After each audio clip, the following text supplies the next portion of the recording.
Welcome to this week's Down Home with Tina. Folks, I have got a full show. It is Thanksgiving week.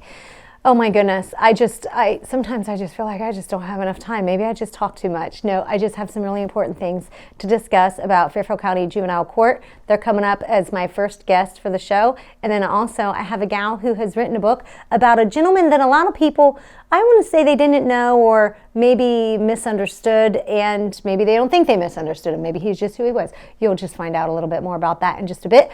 And then I have a lady who is going through something. She had lost her husband at the end of July, and I've got a favor to ask of all of you. Don't go anywhere. I've got all of that coming up here on the Down Home with Tina show. Be back in a minute.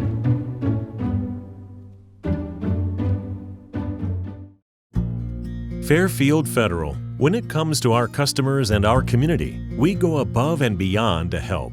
Our people make the difference. We were retiring from Tucson, Arizona, and we made a retirement trip out around Ohio, having decided that's where we wanted to be.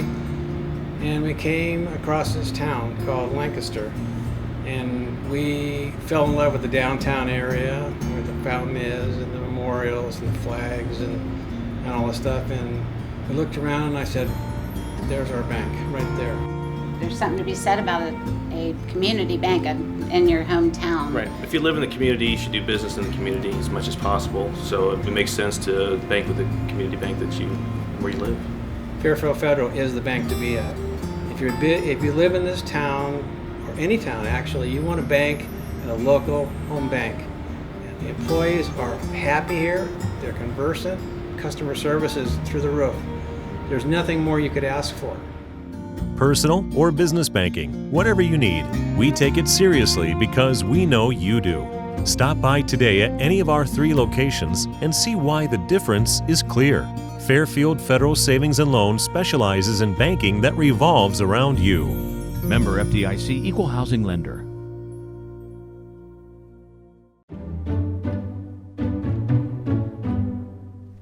Welcome back to Down Home with Tina. I have a couple of gentlemen that I've not had on before, and I'm really excited to talk with them because we're going to learn about something with the Fairfield County Juvenile Court that me as a mom, I say been blessed enough that I've never had either one of my children that have had and needed to be in the court system. So just sitting here and talking with them before we got started, I am already learning some things that they do in the court and who some of the kids are, and it doesn't have to be something that's major, but we're going to learn all about some of the things that they've done, what they do, and what they're going to do to help our juveniles within Fairfield County. So with that, I want to go ahead and welcome Keith Tremblay. He is a counselor with Fairfield County Court, and Joe Bennett is the problem case manager. Welcome, fellas. Thank you. Welcome. Thank you. So I just have to, I guess, start off with, what's it like working in the court system with the juveniles these days?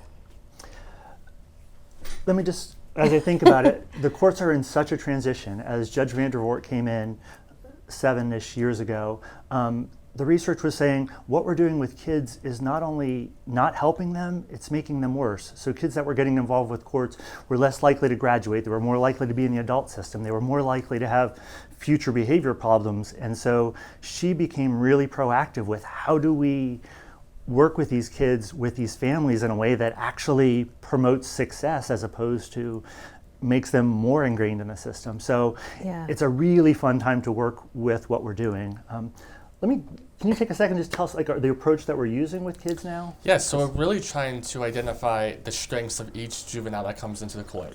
We're trying to get those strengths and we're trying to use those strengths and put them in our community. So one kid likes boxing, one kid likes this.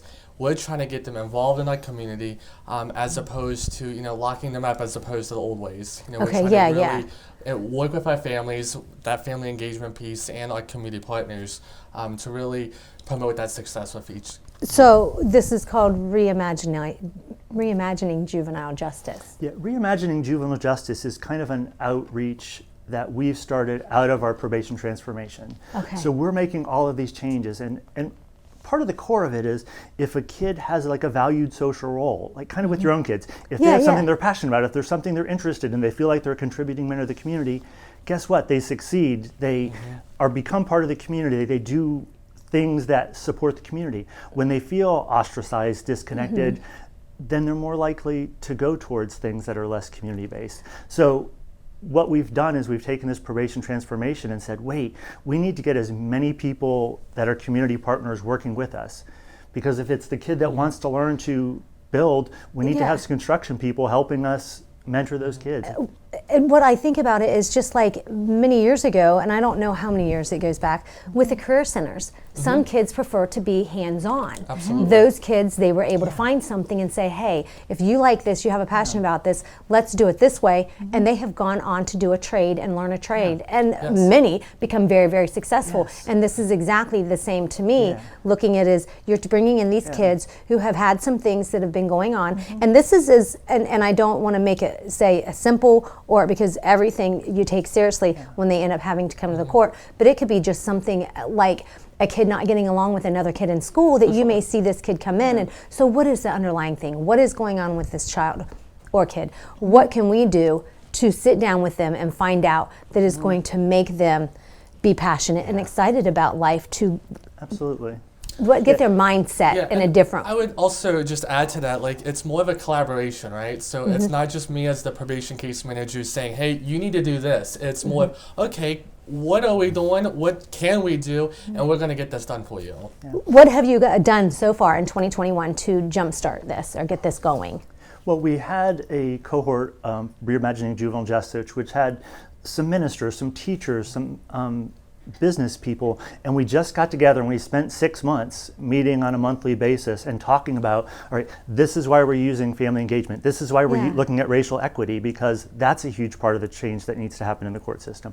How do we take these ideas that we are working with the court, get the community to start to collaborate as a whole to work together so that we have a community, first, that there's opportunities for the kids, but also a community that understands where our kids are coming from. When you think, all right, if you can understand the trauma that they've been through, if they can understand some of the situations that they've had to deal with, and get some of that trauma-informed education, then our community partners can create a place where our kids can go and actually feel like they're part of this community. Yeah, because it's nothing like what it was back in the day. I mean, there's the cameras all over the place. You can't, you do one little thing wrong and it's caught. It's everybody in the world. Yeah, and to take that one bad thing you've done and make that the defining part of your life. And it shouldn't define you. It should not define you. not. And that's what I love that you guys are working on this and doing this. So have you been able to work with the kids so far this year?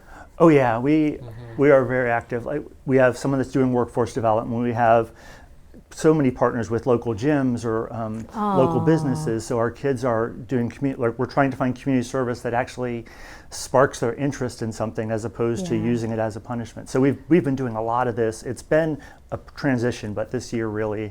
We're continuing to move forward. Joe, what have you seen, and have you seen anything with the kids so far, being in the probation side of it? You know, it's really interesting because kids actually enjoy participating in these activities. You know, we have one of the things that we do is our reporting center, and what they're doing at the reporting center is, you know, they're bringing in people from the community, and they enjoy doing this. What you're doing is something that I find is so very, very important, and it is teaching a child that they have value. Yeah, for sure. Because when you have that one-on-one and then they get to participate in something and they feel like they are making a positive difference, and you, that community member, and I'm saying from experience because I've done volunteering myself with some kids that are underprivileged kids or that don't get that and don't get the opportunity to have somebody say that to them, you can see them light up.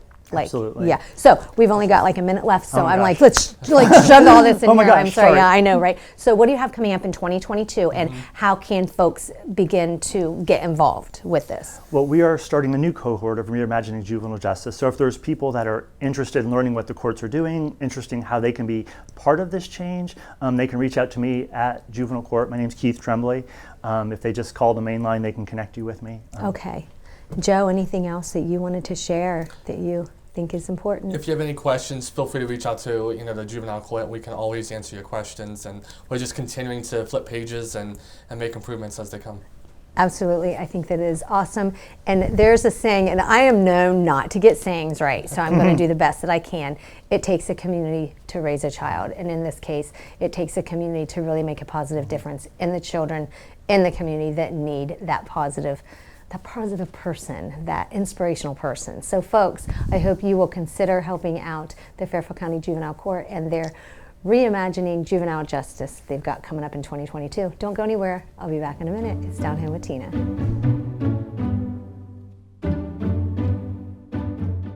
Life is unpredictable. That's why estate planning is important. Estate planning provides you comfort and peace of mind knowing that you're taking care of your loved ones and ensuring your legacy lives on just as you envisioned. You lived a life that is beautifully and uniquely yours. You deserve an estate planning attorney who understands that and creates a plan as unique as you and in the best interest of your loved ones. You deserve the local, trusted, experienced attorneys at Dagger Law. The Frankie Smith Funeral Home and Crematory in Lancaster and the Johnson Smith Funeral Home in Baltimore have a long and wonderful history of serving our community. Feel free to give us a call at 740-653-0652. Stop in and see us at either of our two locations, 405 North Columbus Street in Lancaster and 207 South Main Street in Baltimore. Respect for tradition, regard for change.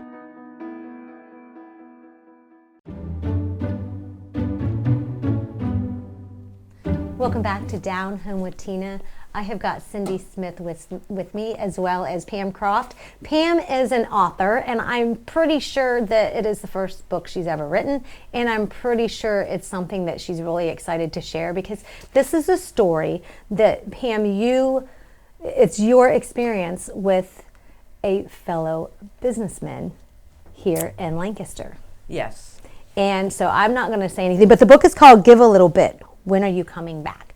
So tell me first off why you decided to call it that.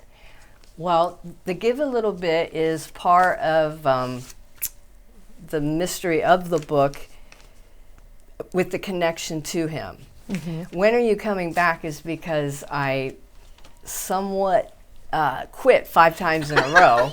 Somewhat quitting. Yes, and every time I would go in to see him to say hi or to buy something, he would eventually say, "So when are you coming back?" Oh. And so after the 5th time, I told him he would not have to ask me that anymore. I was going to stick it out as long as we didn't fight too badly. Well, and for some of you who you're kind of wondering, what is this about, who is this about, and why did you decided to write this book? This happens to be about a man that a lot of us in the community know, because he had the business, I think, all of my life, I want to say, and I will never forget, it will always be in my mind, that big LS Lancaster sales sign right there on 33, and it's the owner, Fred Hellman, that you are talking about. Yes, I wanted people to know what a genuine good person he was for all that he had been through. Mm-hmm. And the stories over the 23 years, just some are funny, some are sad. And it's especially exciting when you meet someone that was as close to him as I was and had different stories, but we still, loved him. So, and it wasn't the way it first started out with, I think, him. Was he an easy person, out of all due respect to Fred, to just love just like that? I'm thinking not. No. That's what made him so interesting, that if you could get past that roughness and break through, that's what kept me going I think there's more to this person than people don't know. You can see the within. Yes. That little bit of kindness or something, you just knew that it was there. It was just pulling that out. There are just people like that sometimes. But I do, if it's okay to say, I remember when I first met you and you were like, I've got the book, of course, people are buying it, and if they see it and they ask about it and they find out who it's about, I haven't, and I'm grateful you said that nobody's come up and said that, well, he wasn't very nice. And I said to you, because you told me what it was about him and why he really was rough around the edges, why would you say the number one reason Mr. Hellman, the owner, you refer to him as in the book, was rough around the edges? I think a lot of people just did not get along with him. If you did not get along with him, it was rough. If you did, he would truly just treat you like gold. And so the people that did not get along with him just would leave and be done. Mm-hmm. naturally you're going to fight with him, and You just have to do it and get it over with. yes, Is that what and you're that's saying? the way he was. Once he fought with you, he expected it to be over like that and back to normal. Whereas the 5 times I had to dwell on it, and I probably shouldn't have done that. But Yeah. Well, I'm that type of person that he probably would have scared me, and I may have been that little girl that if Mom would have said, "Now don't go near him," I would have been like, "Okay, Mom. Okay, I'm just going to stay away," and I never had that encounter. But I think it's kudos to you to not give up on somebody. What is something that folks don't know about him that you think that would really make them realize that, you know what, we really shouldn't judge? I don't judge people, but look at a man just because somebody says, well, he's not a nice man, because of what he had actually endured in his young life. I wanted people to know today that he was a person that loved the holidays. And she knows as well. He did. He loved the holidays. I mean, even though he was a Jewish man of Jewish faith, you know, holidays, Christmas was just wonderful. Why do you think that was, Cindy? I think, you know, he was a good person, a good businessman. You could learn a lot from him, life, business. You do it right. I mean, that's the way kind of I feel in my business, you know, and my dad was friends with him. It's like, you know, they were old school. You do it right. You do it right the first time. You continue to do it right, and people will support you.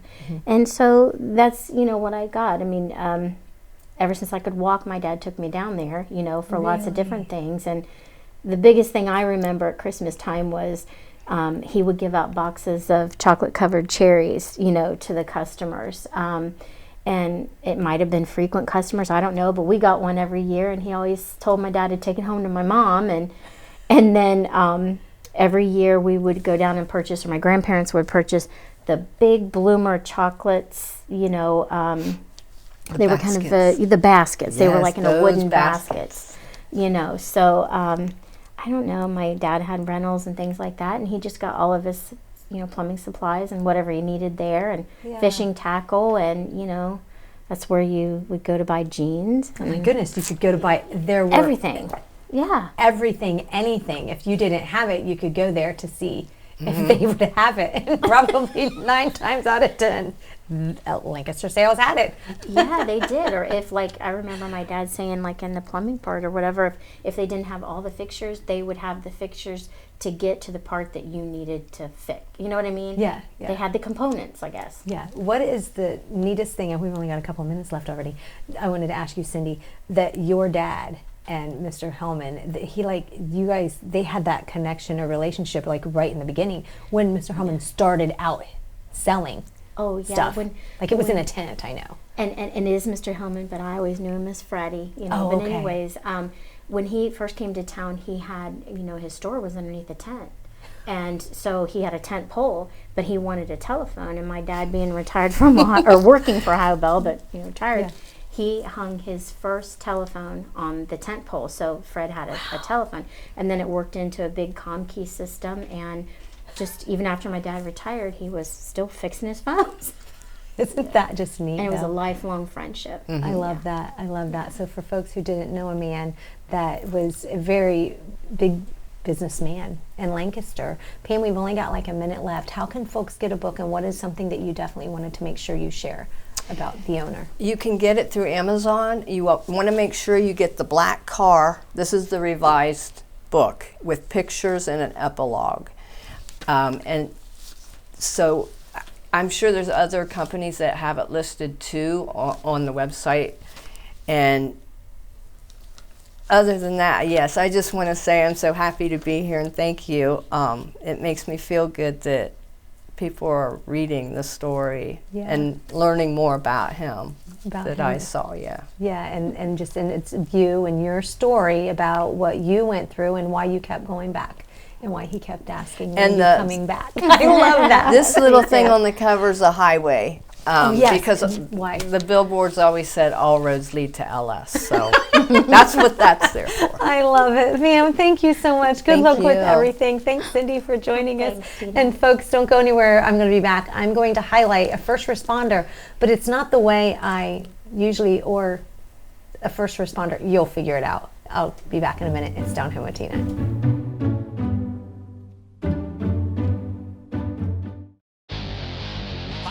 Welcome to the high school football game of the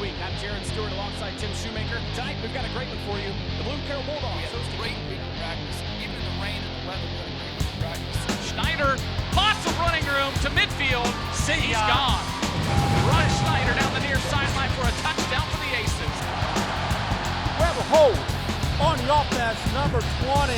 That penalty will be declined. They'll bring up fourth down. We're going to give you this game ball here because you're a Tiberios fan of the game. And thanks for being here, Jacob. Thank you. The Polar Bears are your OAC tournament champions, first time since 2009. What an exciting finish for the Ohio Northern Polar Bears.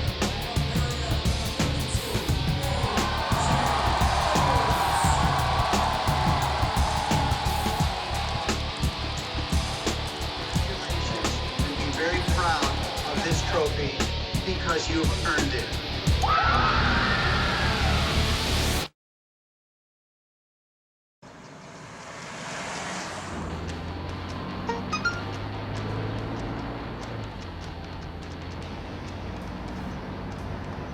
The average text takes your eyes off the road for nearly 5 seconds.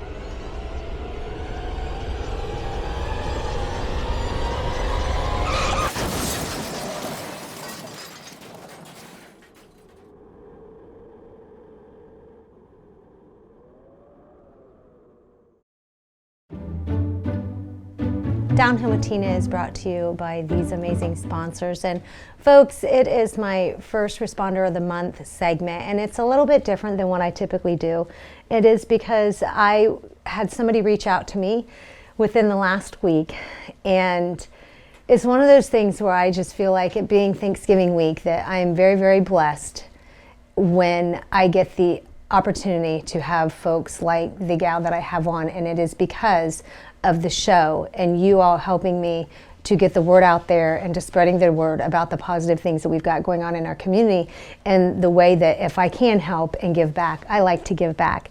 And so today this segment is about highlighting a fellow who he was a first responder. He was a firefighter in Fairfield County, and not only was he a firefighter for one township, he was a firefighter at 2 different engine houses. And when Jeannie Somm with Fairfield County Beekeepers had reached out to me, she gave me a little bit of the story, and I was like, oh my goodness, yeah, I want to find out more.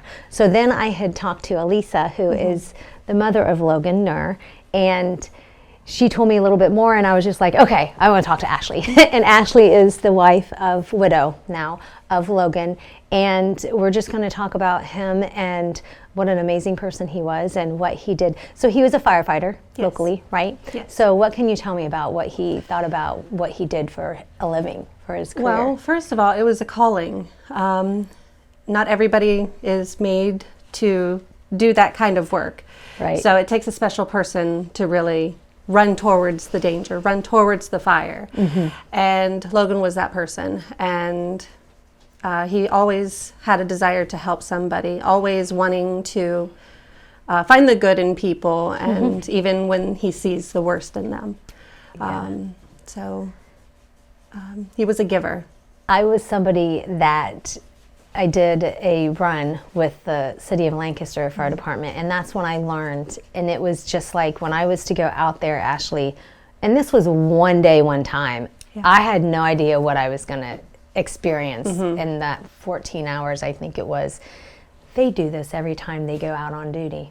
So it's what, every 3 days? And they have to do it one after the other and completely be like mentally in the right spot. Yeah. So when you said a giver, they absolutely are. Every man, every woman that has a career as a first responder, they would give their life to help. And so, unfortunately, there was a tragic accident that, and I know this because a lot of the firefighters in particular, they have second and maybe third jobs. He was a It's not firefighter unusual too. for them to do something outside of the firehouse. Yeah, not only, I'm sure, for monetary reasons, but my goodness, they've got 2 other days that they can do. And they have that time for. So he had his own business, correct? Yes. Doing odd and end things, or yes, it started out as kind of a handyman kind of thing, but then he really saw an interest in tree service. So he started learning how to climb trees and learned everything really quickly. And he was a really great teacher to other people, and he was an avid learner. So he always was constantly learning new things all the time. And so are you okay with sharing? Because this is just so recent. This just happened at the end of July. July 29th, he came home from one of his shifts at his station, and he was trying to finish a job that he had started the week prior to. And he actually was working for the Lancaster campground, and he was redoing the trail that they have behind the RV park. And so he was out there, he was just felling trees, and that particular day it was windy, and there was a storm that was coming, and he was trying to get it out of the way before the storm came. And something happened, and the tree that he was working on twisted, and it ended up falling on him. And he didn't know that it was coming, which is very interesting, because something like that, you would hear that twisting of wood. Yes. And so, yeah, it caught him from behind. Yeah, his life. Yes. And when I found out about this and was told about this, I thought, what can I do for just doing what I do here on the Down Home with Tina show and giving back, and it being the week of Thanksgiving and the holidays coming up also. But before I get to that, you and Logan had a dream of, you gutted out a small home, correct? Yeah. That you wanted to. Yeah, we had started this project last year, and we were just getting everything cleaned out and walls taken down and just kind of getting the bare frame of the house. And we ended up having to stop because prices went up, and we started picking back up in the late spring, early summer. And we were in the midst of redoing the house when he had passed. And so that's where you are right now. Yes. You're in a position where you are looking for monetary donations, yes. Correct? Yes. Which I have started something that you and I have talked about, Giving Grace, and yes. There's a whole story behind that, and we'll have to share that another time because it just blows my mind Yes. about how We'll all need of a that bigger came segment back. for that. Yeah, we will need another whole segment. Yes. So I'll get to that next week. But the reason why I wanted to have you on again, where I was going with it, was it's Thanksgiving week, and I just wanted to highlight him as being a first responder and always being there. And I'm asking those of you who are willing to give monetarily, because I truly believe in my heart, and that's what Giving Grace is. It is something that each year I want folks to come together with me to help raise funds to give back to a first responder family that is finding themselves in an emergency that they never thought they would ever be in. And unfortunately in this case, where we are, but it's fortunate enough that I'm hoping that we together as a community can give back to one of our first responders, because he had given back so much throughout the years that he was a firefighter.